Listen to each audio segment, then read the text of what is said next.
Bonjour, aujourd'hui je vais t'expliquer ce que sont les pronoms indirects. Et tu verras que ce n'est pas de la grammaire livresque, celle que tu apprends dans les livres et qui finalement ne te sert à rien quand tu te retrouves en face de ces créatures bizarres, les Français. Comprendre les Français?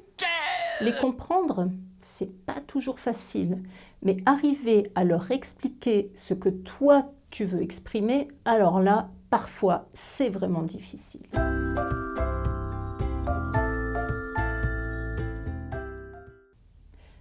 Dans cette phrase, je t'ai mis deux exemples de pronoms. Un pronom direct et un pronom indirect. Tu as remarqué ou pas? Les comprendre, c'est un pronom direct. Leur expliquer, c'est un pronom indirect. Et comme d'habitude, sur la chaîne YouTube Learn French Fun, je t'encourage à télécharger le petit PDF bonus. Je t'ai préparé un résumé de la leçon pour bien t'aider à mémoriser, ainsi que des exercices pour approfondir, suivis de leur correction. Voici le menu de la leçon du jour. Numéro 1, la liste des pronoms indirects. Numéro 2, quand utiliser les pronoms indirects.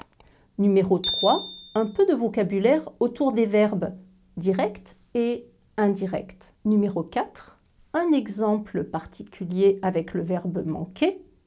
Et pour finir, numéro 5, un petit exercice à l'oral avec la correction dans le PDF bonus.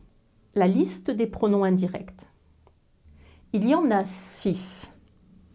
Me, te, également M', T' avec une voyelle. Lui est un pronom mixte. Il est à la fois masculin ou féminin.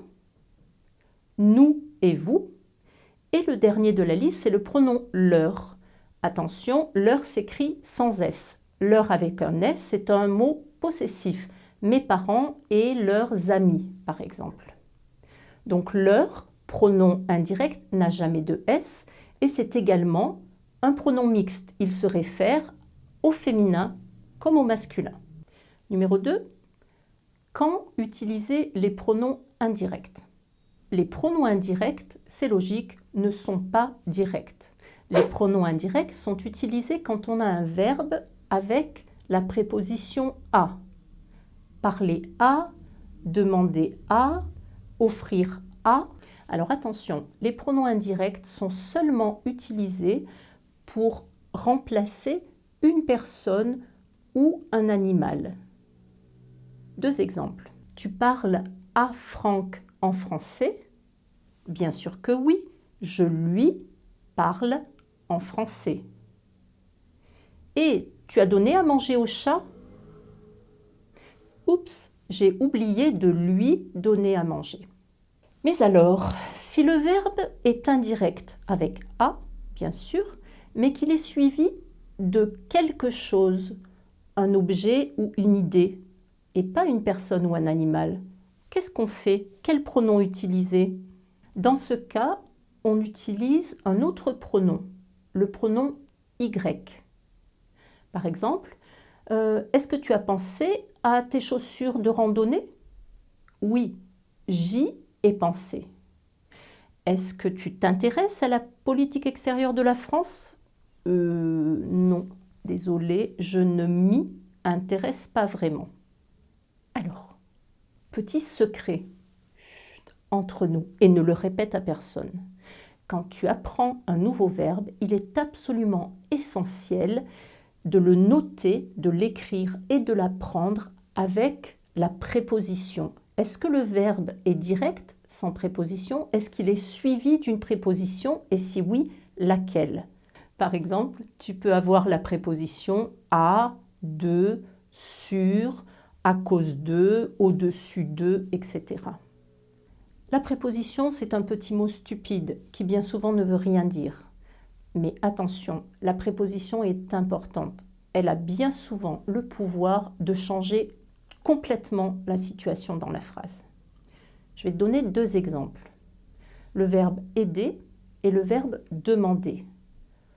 Comment sont construits ces deux verbes? Est-ce qu'ils sont construits directs? Est-ce qu'ils ont une structure directe? Est-ce qu'ils sont construits avec une préposition?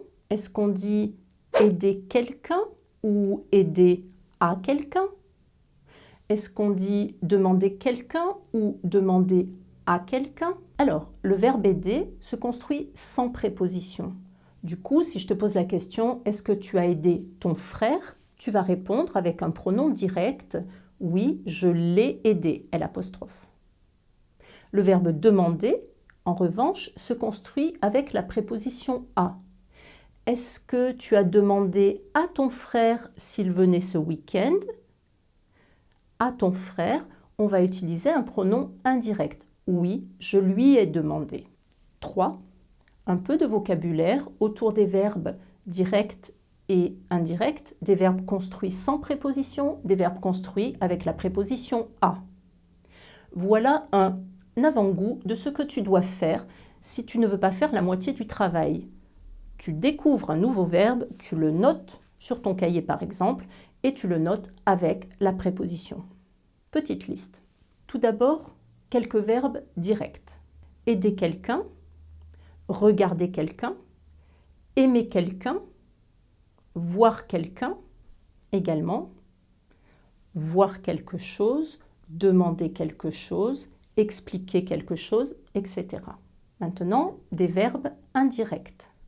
Demander à quelqu'un, offrir à quelqu'un, parler à quelqu'un, donner à quelqu'un, s'intéresser à quelque chose, s'habituer à quelque chose, penser à quelque chose ou à quelqu'un. 4. Le verbe manquer. Pour t'aider à comprendre comment fonctionnent les pronoms indirects dans une phrase, j'ai choisi un verbe qui bien souvent pose des problèmes aux étudiants, le verbe manquer. Le verbe manquer a deux sens plus ou moins. Je peux dire j'ai manqué l'avion. J'ai manqué l'avion signifie que je suis arrivé en retard et que l'avion était déjà parti. Manquer quelque chose, le verbe a une construction directe. On l'utilise principalement en relation avec un moyen de transport. Manquer l'avion, le train, le bus. Également peut-être manquer une opportunité. Mais ce n'est pas le plus important. Ce qui pose véritablement problème, c'est le verbe manquer à plus une personne. Exemple. Juliette manque à Roméo. Ok. Dans cette situation, quelqu'un est triste. Mais qui est triste? Juliette est triste ou Roméo est triste? Qu'est-ce que tu penses? Juliette manque à Roméo. Ça veut dire que Roméo est triste. Ok, attention, la situation est renversée. Et est-ce que tu sais ce qui me manquait le plus quand je vivais à l'étranger? J'ai vécu plusieurs années en Allemagne, en Angleterre. Eh bien, ce qui me manquait le plus, c'était les fromages français. Les fromages français me manquaient beaucoup. Bien sûr, ça concerne quelque chose. Ce qui me manque, ce sont les fromages, ce qui me manquait. Mais au niveau des personnes, qui me manquait le plus? Eh bien, mes parents, ma sœur, mes amis me manquaient. Et j'espère que je leur manquais également. Ils me manquaient. J'étais triste parce qu'ils étaient loin de moi. Je leur manquais. Ils étaient tristes parce que je n'étais plus dans leur vie. Ok, le verbe manquer, ça rentre. Alors maintenant, comment tu vas traduire « Oh, I miss you ».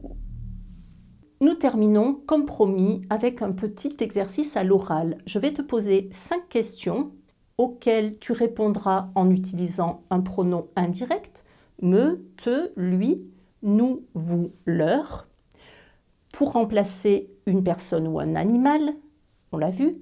Mais attention, pour remplacer quelque chose, un objet ou une idée, il te faudra utiliser le pronom Y.